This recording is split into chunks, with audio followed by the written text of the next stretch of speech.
Speculative biology is a genre of art and literature which seeks to predict how life would develop on other worlds using established principles of ecology, zoology, and botany. With our knowledge of how species evolve and interact on Earth, we can predict how theoretical species on a similar world would do the same. While speculative biology allows us to explore aspects of life with which we are familiar, it also gives us an opportunity to ponder those with which we are not. The basis for any speculative biology project is the characteristics of the model system in which the project is set. This can be defined as the setting whose conditions dictate how life evolves and how it would behave. A model system could be a single contained environment such as a marsh, cave system, or forest, or it could be the contents of an entire biosphere. In this case, the model system in question is an entire planet within a solar system not unlike our own. This is the Isla project.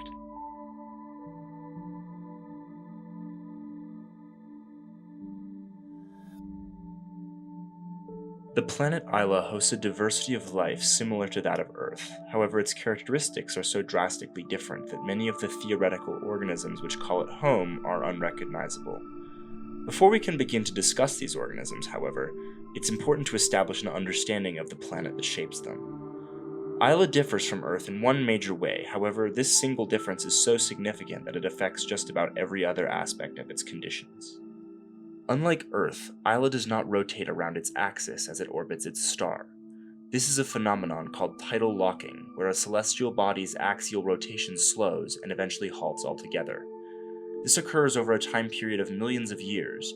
However, due to heat dissipation, as well as other exchanges of energy, it results in one or both of the bodies in question ceasing their rotation entirely, while maintaining their relative orbits. This phenomenon may seem strange, however we are acutely familiar with it, as our moon itself is tidally locked.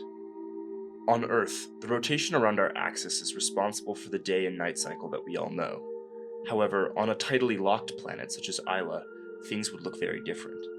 With one side permanently facing its star, this end of the planet would have a constant daytime. The opposite would be true of the other end, which would never be exposed to the light and heat emitted by its star, resulting in an endless frigid night.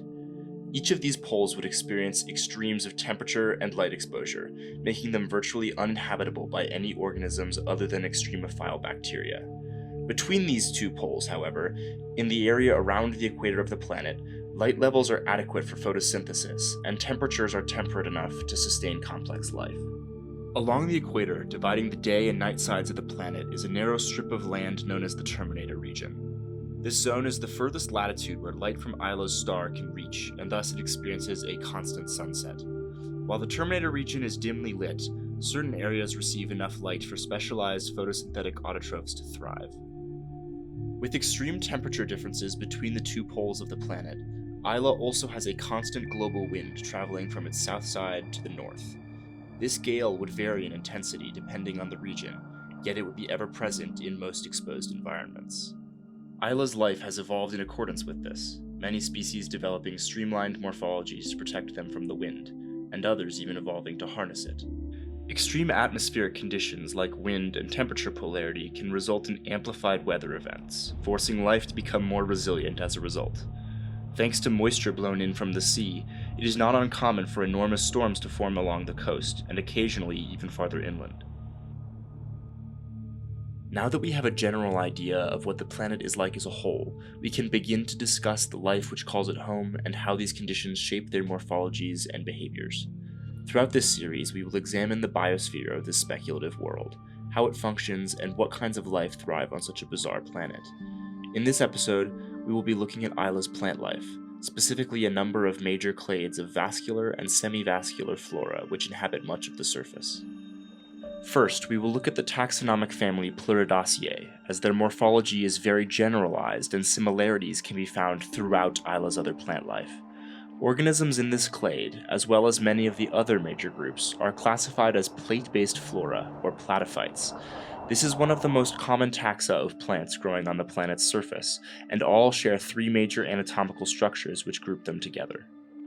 First is the photosynthetic plate, which acts comparably to leaves on Earth. Using light from Isla's star, carbon dioxide from the atmosphere, and water from the soil below, platophytes use the plate as the primary region of energy production for the plant.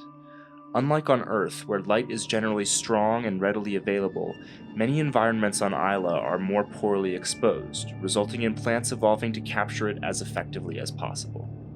The plate of almost every platophyte uses a black photopigment in order to capture all wavelengths of light that reach it, thus maximizing the amount of energy absorbed.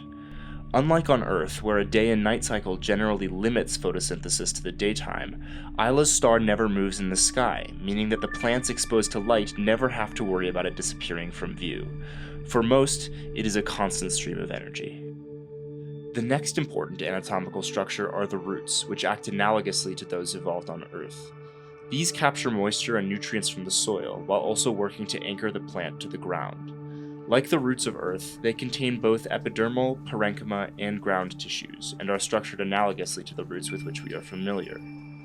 On Isla, roots of smaller vegetation are often highly robust, as they must help to prevent the plant from being caught by the wind and uprooted, while the roots of larger flora have an opportunity to diversify into more unique structures. More on that later.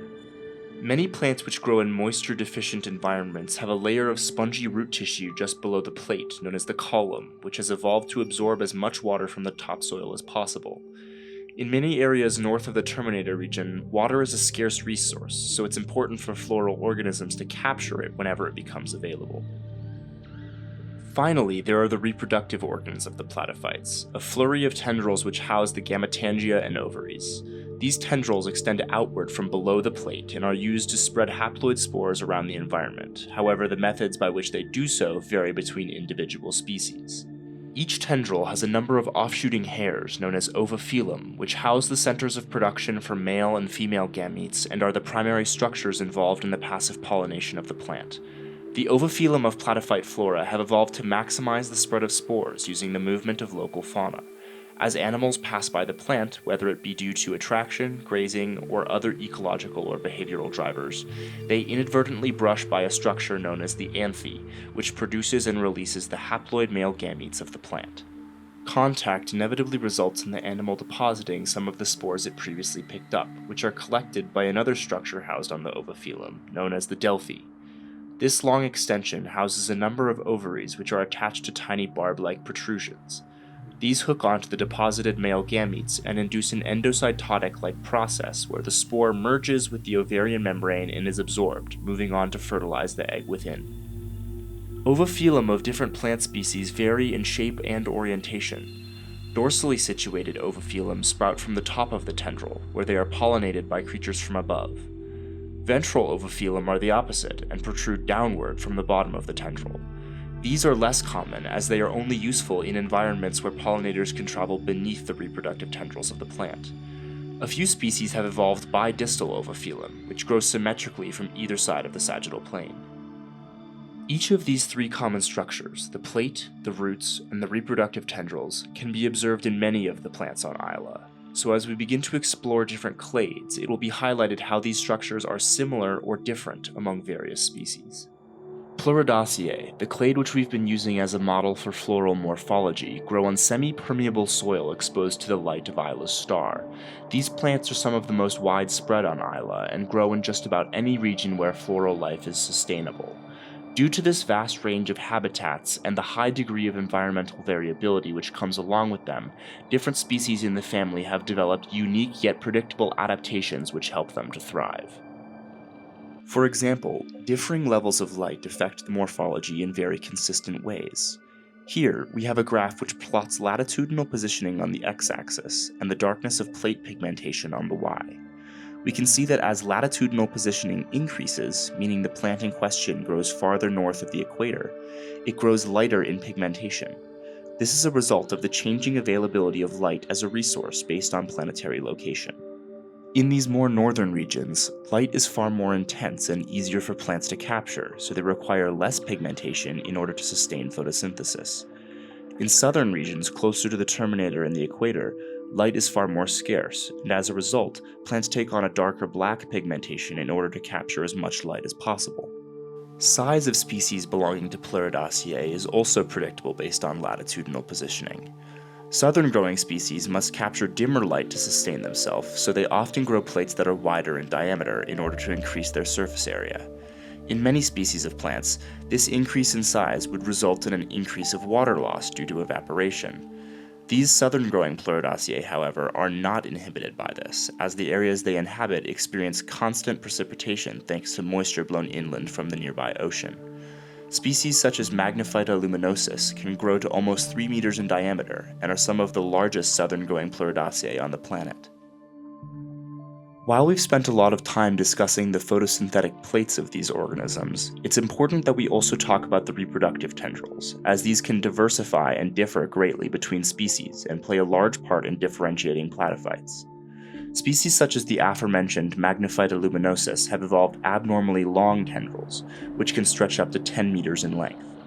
Living in a more dimly lit region of the planet, this species has a lower density of pollinators that can distribute their gametes, resulting in the evolution of longer reproductive tendrils which cover a larger surface area.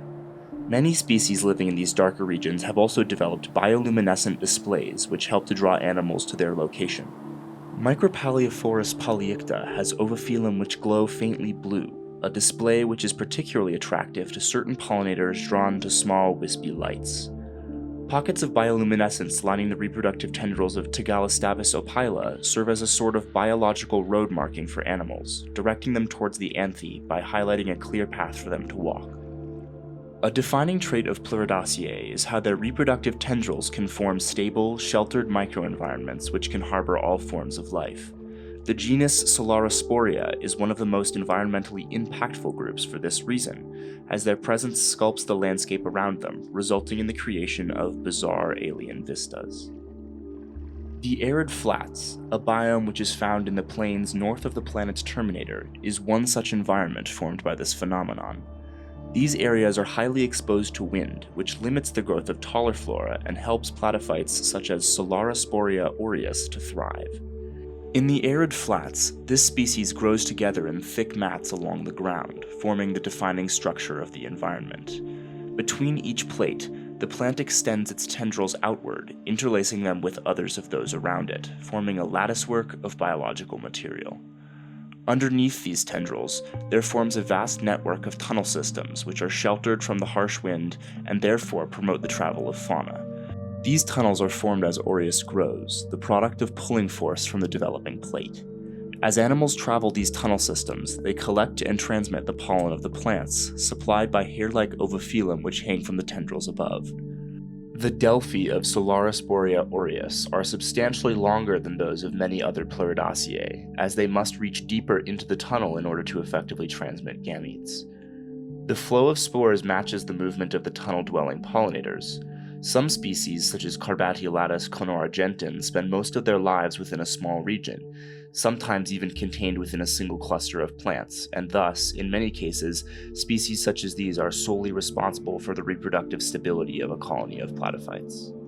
Other migratory species, however, carry gametes vast distances as they travel along latitudinal paths. This results in a more diverse gene pool for Solarisporia aureus, and helps to connect various regions of the arid flats. Altogether, this network of tunnels sustains one of the most effective systems of passive pollination on the planet, and is an example of a significant interspecies dependency not found in other environments. Flora and fauna have evolved so closely in this system that the flora rely on the migrational pollinators to reproduce, and the fauna rely on the shelter provided by the growth of plants to thrive. The results are expansive stretches of land covered by thousands of floral colonies and millions of plants. From above, these environments make for quite a spectacle.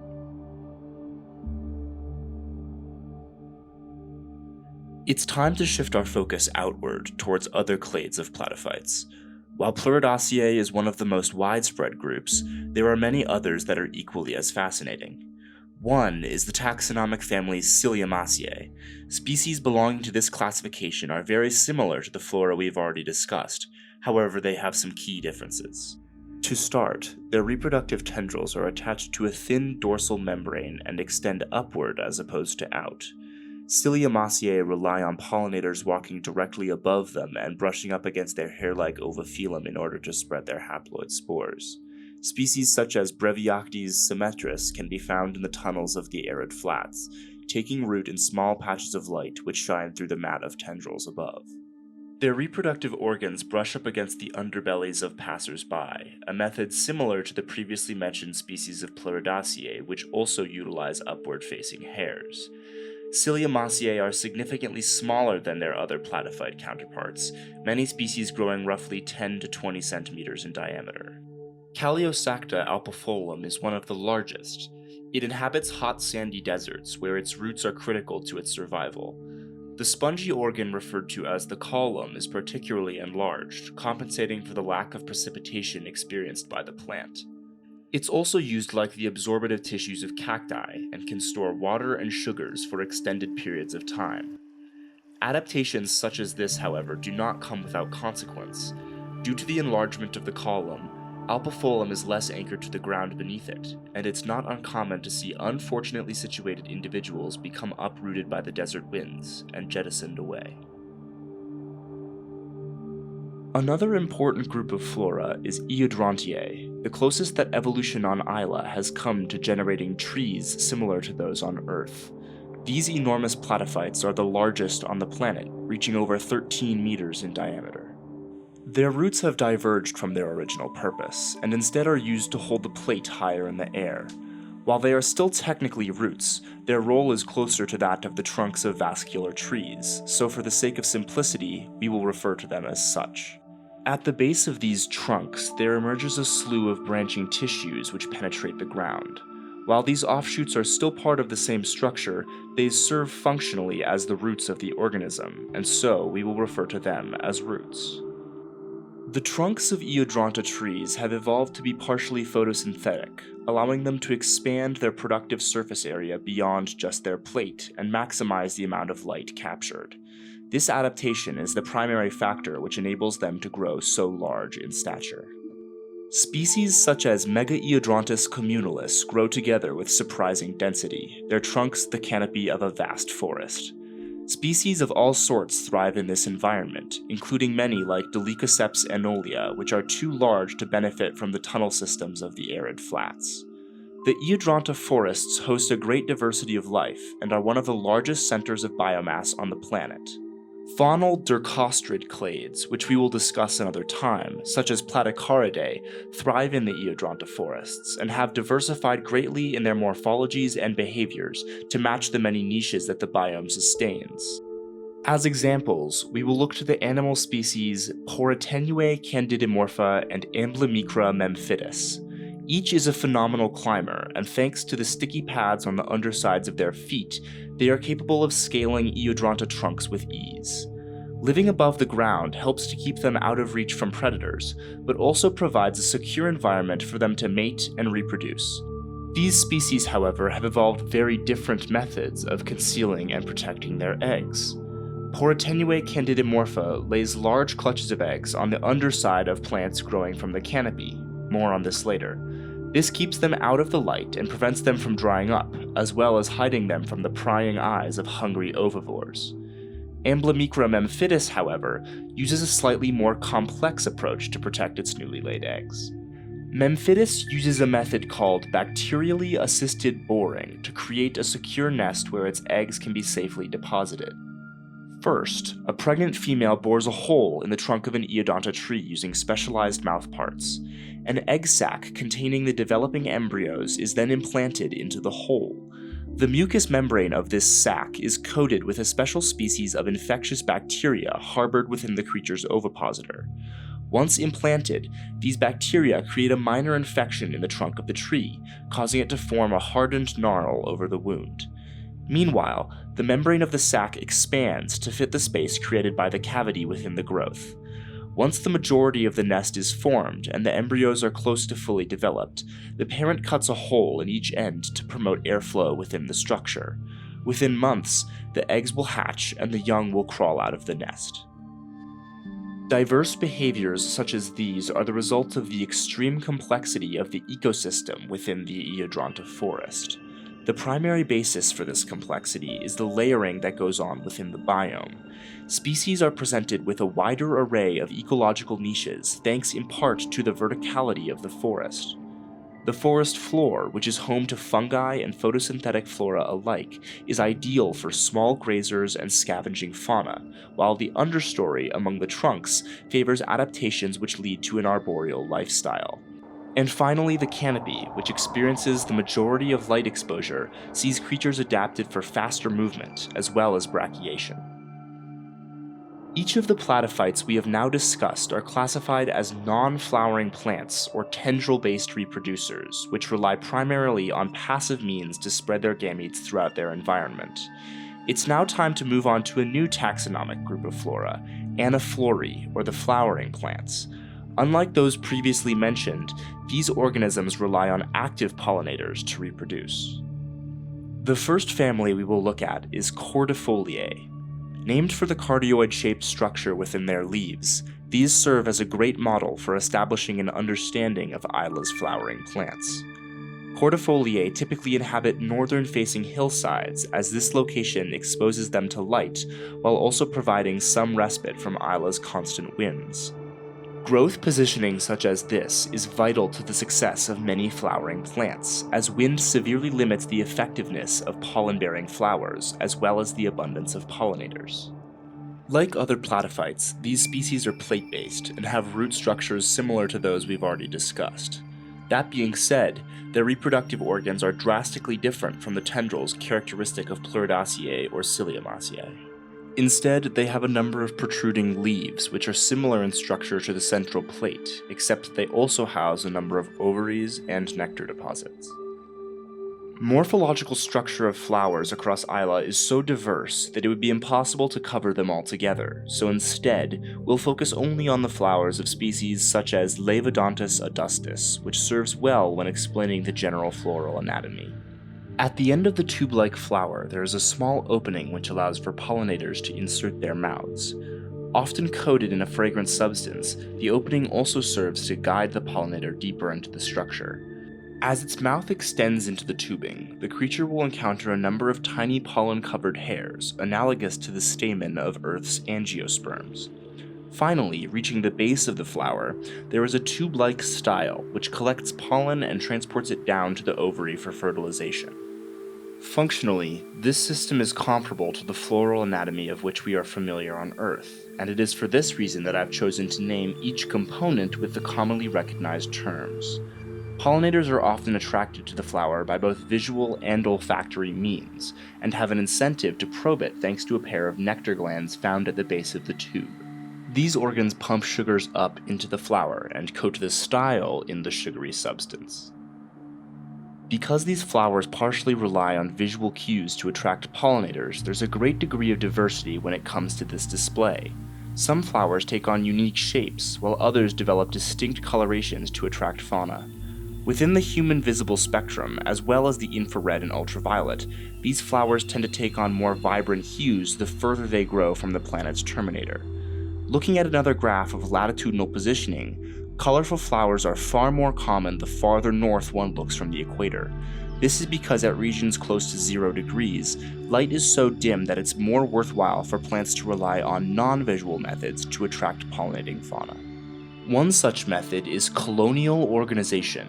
An example of this can be seen in the arid flats, which we discussed earlier. However, the structures formed around the aforementioned Levodontis adustus are another. Adustus grows along rolling hillsides and is a species of flora classified as scale plates, named for the way it grows angled upward from the ground. Growing this way allows the plant to capture more directional light, however it also limits the way it can grow flowers.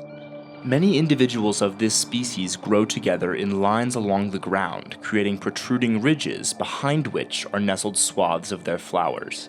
With all of their reproductive organs growing together in close proximity, this organizational structure promotes efficiency in pollination. All a wandering pollinator need do is walk along the bluff from one side to the other, with very little effort required when seeking out flowers. This ecological structure, formed by Levodontis adustus, while not enough to be classified as an environment on its own, is a prevalent feature of many hilly biomes, and thus it deserves a name: a ridge garden. Another clade of flowering plants is Polynephthy, whose flowers are structured differently from those of Anaphlori. Instead of creating a hollow structure in which pollinators insert their mouths, species belonging to this clade, such as Balliflora pulpa, have reproductive organs that have taken on bulbous, spongy structures called bolantha. Within this mass, hundreds of gametes are implanted along with small pockets of nectar.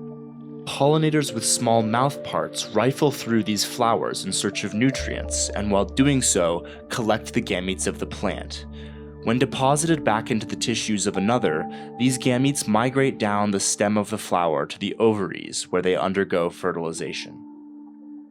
Because the different types of flowers utilized by Anaphlori and Polynephthy differ in shape and structure, they tend to favor different species of pollinators with differing mouthparts, and in some cases, animals have evolved to exclusively pollinate one group or the other.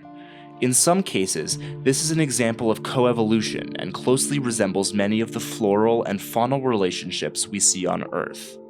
Some plants on Isla, over the course of evolution, have found ways to cheat this system by mimicking other flora, effectively widening the array of animals which they attract.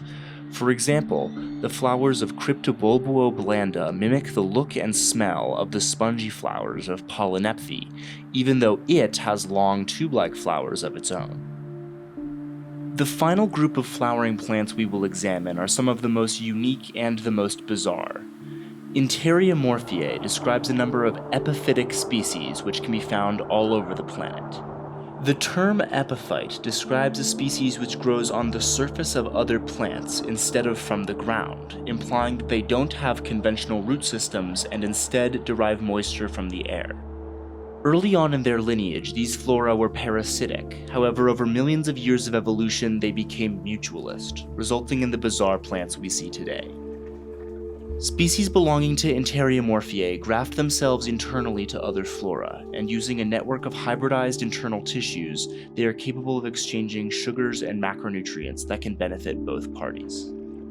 This mutualist relationship is most commonly observed between internally growing species and the trunks of the tree Eodrantus communalis, which are large enough to provide an advantageous position on which photosynthetic organisms can thrive. Diflorus autoratium is a side-growing species of Interiomorph which grows on the northeastern and northwestern trunks exposed to a sufficient amount of light. With leaves growing up to a meter long, these plants create significant swaths of shade beneath them, which open up a niche for smaller organisms to inhabit and exploit. Tiny fungal colonies often take root on the trunk below the leaf, and it's not uncommon to see the eggs of the aforementioned Porotennue candidimorpha tucked away here as well. Unlike other Interiomorphs, Autoratium has two floral tendrils that extend down from the underside of the root. These organs take a significant amount of time and energy to grow, so to ward off grazing megafauna, the tendrils produce potent toxins as well as take on a bright blue coloration, an example of floral aposematism.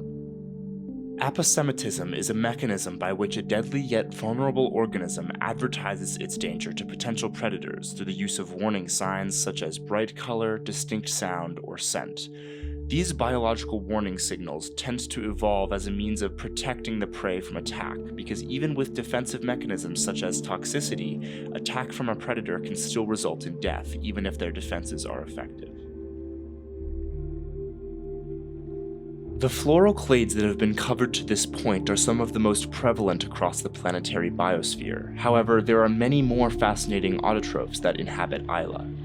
Many organisms have found alternative means of capturing energy from their environment, such as kinetosynthetic flora, which harness the pulling forces from winds and translate them into sugars.